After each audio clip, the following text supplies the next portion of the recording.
EVM से नहीं ballot paper से होगा चुनाव। कांग्रेस ने चली ऐसी चाल, सख्ते में आ गया है चुनाव आयोग। दोस्तों, हम लोग लंबे समय से मांग कर रहे थे कि ईवीएम मशीन को हटाकर बैलेट पेपर से चुनाव कराया जाए। ईवीएम मशीन से धोखाधड़ी होती है, बेईमानी होती है, वोट चोरी जैसे मामले सामने निकल कर आते हैं। यहां तक कि विश्व गुरु के गुरु अर्थात डोनाल्ड ट्रंप ने भी कहा कि भाई मशीन के रिजल्ट पर भरोसा नहीं किया जा सकता। टेक्नोलॉजी के बादशाह कहे जाने वाले एलन मस्क साइंटिस्ट ने यह कहा कि ईवीएम को लेकर सीधे तौर पर ऐलान हो चुका है। सरकार ने सीधे तौर पर फैसला ले लिया है कि अब ईवीएम से चुनाव नहीं होगा, बैलेट पेपर से चुनाव होगा। विपक्ष की बार बार कोशिशों के बाद एक बड़ा फैसला और एक बड़ी जीत विपक्ष के हाथ लगती हुई नजर आ रही है। वहीं पर भाजपा के हाथ पांव पूरे फूले हुए हैं कि यदि एक चुनाव भी बैलेट पेपर से हो गया तो ईवीएम की पूरी तरीके से धज्जियां उड़ जाएंगी। तस्वीरें सामने निकल कर आ चुकी हैं। सरकार ने पूरे तरीके से फैसला ले लिया है कि अब ईवीएम से चुनाव नहीं होगा।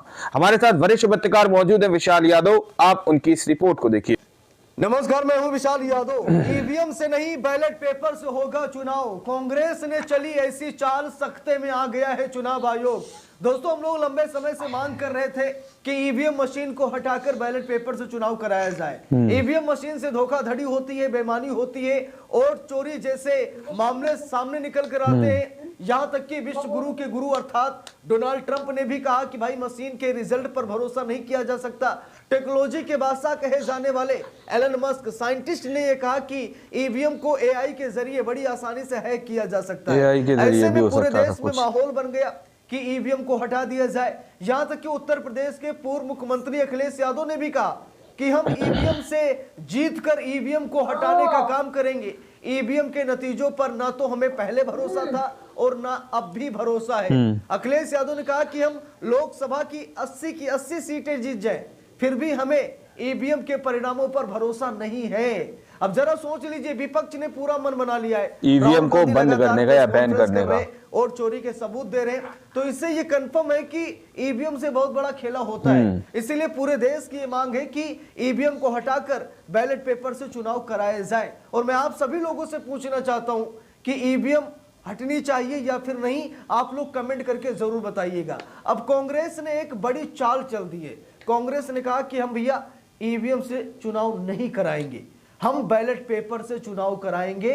कांग्रेस राज्य सरकार ने यह बड़ा दावा ठोक दिया है। अब जरा यहां पर देखिए, खबर भी सामने आ गई है, न्यूज़ 18 की रिपोर्ट है। लिखा है ईवीएम नहीं बैलेट पेपर से होगा चुनाव। कांग्रेस ने चली ऐसी चाल कि सख्ते में आ गया है चुनाव आयोग। सख्ते में आ गया है चुनाव आयोग। और ईवीएम हैकिंग के हंगामे के बीच कांग्रेस ने स्थानीय चुनाव बैलेट पेपर से चुनाव कराने का फैसला लिया है। कांग्रेस की राज्य सरकार ने चुनाव आयोग द्वारा वोटर लिस्ट में संशोधन को सुगम बनाने के लिए आवश्यक कानूनी उपाय करने और मौजूदा नियमों में संशोधन करने का फैसला किया है। अब दोस्तों, बात यह है कि कांग्रेस की सरकार ने बहुत बड़ा कांग्रेस की राज्य सरकार ने ये बहुत बड़ा फैसला लिया है, जहां पर स्पष्ट शब्दों में कहा गया कि ईवीएम से नहीं, हम बैलेट पेपर से चुनाव कराएंगे। और जो निकाय चुनाव है, जो स्थानीय चुनाव है, वो सारे चुनाव बैलेट पेपर से कराएंगे। कांग्रेस राज्य सरकार ने ये दावा ठोका है। देखिए, यहाँ पर लिखा भी है, पूरे देश में ईवीएम मशीन से चुनाव और वोट चोरी को लेकर विपक्ष का विरोध चल रहा है। सरकार से बैलेट पेपर से चुनाव कराने की मांग चल रही है। विपक्ष का कहना है कि ईवीएम से चुनाव में गड़बड़ी हो रही है। हालांकि चुनाव आयोग ने विपक्ष के दावों को कई मौके पर नकार दिया है। बकौल आयोग, ईवीएम को हैक करना मुश्किल ही नहीं नामुमकिन है। मगर इन सबके बीच कर्नाटक की कांग्रेस सरकार ने बैलेट पेपर से चुनाव कराने का फैसला लिया है। कर्नाटक कैबिनेट ने गुरुवार को राज्य चुनाव आयोग को राज्य में आगामी पंचायत और शहरी स्थानीय निकाय चुनाव ईवीएम के बजाय बैलेट पेपर से कराने की सिफारिश करने के अपने फैसले की घोषणा की है। अब बात यह है कि कर्नाटक की सरकार ने फैसला लिया है, जहां पर कर्नाटक की सरकार ने कहा कि हम स्थानीय चुनाव ईवीएम से नहीं होने देंगे, हम स्थानीय चुनाव बैलेट पेपर से कराएंगे। और सच में बता रहा हूं, अगर कोई भी चुनाव इस समय बैलेट पेपर से हो जाए ना, तो इन लोगों की लंका लग जाएगी, ईवीएम की लंका लग जाएगी। ईवीएम से कितना बड़ा फर्जीवाड़ा होता है, इस पर बहुत बड़ा खुलासा हो जाएगा। आप लोगों के मन में एक सवाल चल रहा होगा कि आखिरकार जब ईवीएम का इतना रोना धोना है, ईवीएम हैक होती है, तो अभी तक पकड़ी क्यों नहीं गई। देखिए, बात ये भी आप लोगों की सही है कि ईवीएम पर इतने दाग लगते हैं, लेकिन ईवीएम हमेशा बेदाग निकलती है। इसका कारण स्पष्ट है कि जब हम चुनाव आयोग से सवाल पूछते हैं, जब हम ईवीएम पर वोट चोरी के आरोप लगाते हैं, तो फिर जांच चुनाव आयोग ही करता है। अगर कोई बाहरी आकर जांच करे तो पता भी चले कि हाँ जो आरोप लगाए गए सही थे या गलत थे। अब चोरी का आरोप भी चुनाव आयोग पर लगता है और जांच भी चुनाव आयोग करता है। अगर मैंने चोरी की है और मैं ही अपने चोरी की जांच करूंगा तो मैं अपने आप को निष्पक्ष दिखाने की कोशिश करूंगा, है कि नहीं? तो यही हाल है, इसीलिए अभी तक ईवीएम नहीं पकड़ी गई। वोट चोरी के मामले तो सामने निकल कर आ रहे हैं लेकिन चुनाव आयोग पर कोई कार्रवाई नहीं हो रही है। इसका मतलब साफ है कि चोर चोरी भी कर रहा है, सीना जोरी भी कर रहा है, चोरी करके वो खुद चोरी की जांच कर रहा है। तो भाई इससे कभी भी जिंदगी में पता नहीं चलेगा, कभी भी पकड़ा नहीं जाएगा चोर, अफसर कितनी भी चोरी करता रहे करेंगे। जैसे सुप्रीम कोर्ट के रिटायर्ड जज, हाई कोर्ट के रिटायर्ड जज, ये लोग अगर जांच टीम में शामिल हो जाए तो दूध का दूध पानी का पानी हो जाएगा। लेकिन चुनाव आयोग मामले की जांच खुद कर रहा है, इसीलिए चुनाव आयोग पकड़ा नहीं जा रहा है। देखिए यहाँ पर लिखा है बैलेट पेपर से होगा चुनाव। कानून और संसदीय कार्य मंत्री पाटिल ने बताया कि बैलेट पेपर से चुनाव का फैसला सरकार ने सोच समझ कर लिया है। उन्होंने बताया कि बैलेट पेपर को समर्थन देने का कैबिनेट का ये फैसला बेंगलुरु में पंचायतों और 5 नवगठित नगर निगमों के चुनाव से पहले मतदाता सूची के SIR की सिफारिश के साथ यहां पर आया है। तो बात ये दोस्तों कि यहां पर कांग्रेस की बड़ी जीत होती नजर आ रही है। अब ऐसा लग रहा है कि कांग्रेस कर्नाटक का जो निकाय चुनाव है, स्थानीय चुनाव है, वो बैलेट पेपर से करा देगा। और अगर बैलेट पेपर से चुनाव हो गया तो पूरे देश में एक लहर दौड़ जाएगी और ईवीएम मशीन का यहाँ पर के जरिए भी हो सकता था, बैन होने पर मुहर लग जाएगी। हम सभी लोग यही चाहते हैं कि ईवीएम मशीन को हटा दिया जाए, बैलेट पेपर से चुनाव कराया जाए, क्योंकि ईवीएम मशीन के नतीजों पर तनिक सा भी भरोसा नहीं है, जरा सा भी विश्वास नहीं है। ईवीएम को लेकर पूरी दुनिया में हंगामा है, हम सभी लोग जानते हैं। अमेरिका जैसे देश जो कि बहुत बिजी देश है, भारत क्या उनके सामने, वो बहुत बिजी देश है अमेरिका, लेकिन उसके बाद भी वो ठप्पा लगाता है, वो मुहर लगाता है, क्योंकि उस पर उसे विश्वास है। ईवीएम के नतीजों ईवीएम को बंद करने का या बैन करने का। जैसे ही अमेरिका में बात हुई कि ईवीएम से चुनाव कराया जाए, तुरंत ही अमेरिका ने बड़े बड़े हैकरों को बुलवाया और कहा इसे हैक करके दिखाइए। किसी ने उसमें गाना बजा दिया, किसी ने किसको वोट गया दिखा उसी को, लेकिन बाद में काउंटिंग में किसी दूसरे का आ गया। ठीक है, तो अमेरिका ने झट से ईवीएम को कैंसिल कर दिया कि नहीं, ईवीएम से हैकिंग हो सकती है, ईवीएम मशीन से नतीजे बदले जा सकते हैं, इसीलिए अमेरिका ने ईवीएम को बैन कर दिया। यहां तक कि हमारे पड़ोसी देशों ने, बांग्लादेश जैसे देशों ने ईवीएम को बैन कर दिया।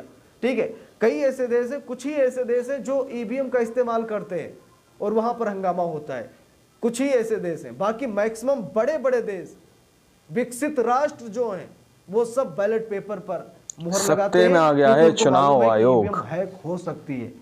जब अमेरिका में ईवीएम हैक हो गई तो भारत में भी हैक हो सकती है। यही चुनाव आयोग है जो सीना ठोक कर कहता था कि जिसकी हिम्मत है आए और ईवीएम हैक करके दिखाएं। अब ये चुनाव आयोग नहीं कहता। क्यों नहीं कहता? क्योंकि अब ईवीएम हैक हो रही है, सभी को पता है।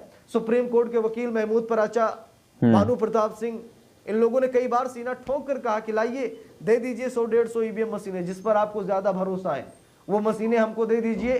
हम बीच चौराहे पर, चुनाव आयोग के दफ्तर में, सुप्रीम कोर्ट में, जहां कहेंगे वहां हैक करके दिखा देंगे। 150 क्या चुनाव आयोग ने एक भी ईवीएम मशीन इन वकीलों को नहीं दी। इससे साफ पता लगता है कि चुनाव आयोग वोट चोरी कर रहा है, ईवीएम से गड़बड़ी हो सकती है। इसीलिए तो चुनाव आयोग ईवीएम का प्रदर्शन कहीं नहीं करता, ईवीएम को छिपा कर रखता है। 19 लाख ईवीएम मशीनें अभी भी गायब है, पता नहीं कहां है। चुनाव किस ईवीएम से हो रहा है, काउंटिंग किस ईवीएम से हो रही, भाई कुछ भी पता नहीं चल पा रहा। सब बड़ा खेल है और ये बड़ा खेल धीरे धीरे एक्सपोज हो रहा है और हम सभी लोगों की मांग है कि ईवीएम को हटाकर बैलेट पेपर से चुनाव कराया जाए। इस पूरे मामले पर आप सभी लोगों की क्या राय है, कमेंट करके जरूर बताइएगा।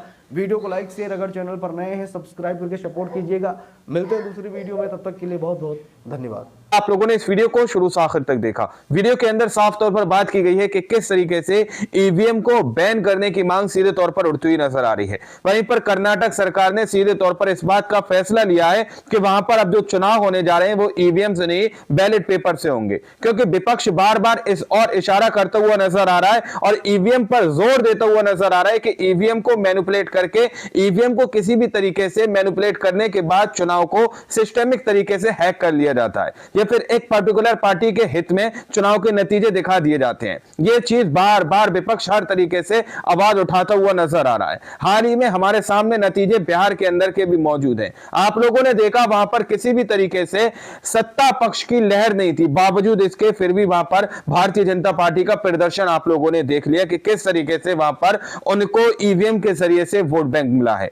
और उसके बाद विपक्ष ने काफी हंगामा भी किया, लेकिन विपक्ष की सुनता ही कौन है। लेकिन कर्नाटक सरकार ने यह एक ऐतिहासिक फैसला लिया है। कर्नाटक सरकार ने ईवीएम को बैन करने की मांग कर्नाटक के अंदर उठा दी है कि वहां पर बैलेट पेपर से चुनाव होना चाहिए। बाकी आप लोगों ने इस रिपोर्ट को देखा सुना, आप लोग इस रिपोर्ट के बारे में क्या सोचते हैं, क्या समझते हैं? क्या वाकई में न सिर्फ कर्नाटक के अंदर बल्कि पूरे इंडिया के अंदर बैलेट पेपर से चुनाव होना चाहिए? आपकी इस और क्या राय है, आप लोग कमेंट सेक्शन में जरूर बताइएगा। मिलते हैं अगली वीडियो में, जब तक के लिए जय हिंद, जय भारत।